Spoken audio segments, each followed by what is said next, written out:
and welcome to Bad Dramatic Readings While Washing Our Hands. Tonight's reading is going to be The World Undone, the story of the Great War, 1914 to 1918, by G.J. Meyer. Let us begin. I've been getting a strange comfort out of reading the ridiculousness of history lately.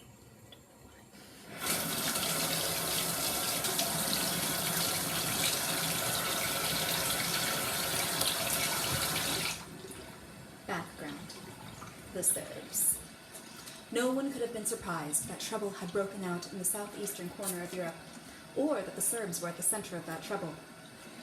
In 1914, as before and since, the Balkan Peninsula was the most unstable region in Europe, a jumble of ill-defined small nations viciously shifting borders and intermingled ethnic groups, filled with hatred for one another and convinced of their right to expand. By 1914, the Balkans were exploding annually. The little kingdom of Serbia, seething with resentment and ambition, was never not involved. The roots of the trouble went deep.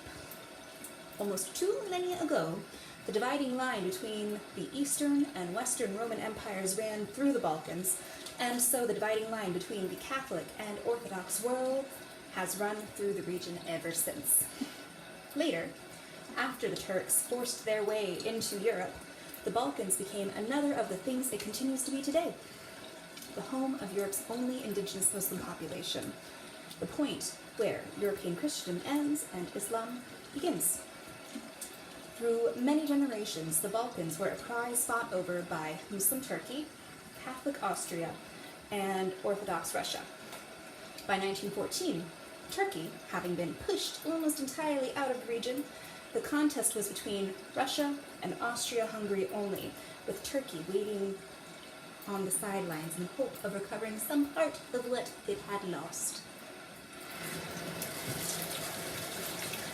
I might read a little bit more of this. I actually find it quite interesting. Once upon a time, because of a strange kerfuffle in my scheduling, I didn't really get a proper modern history class.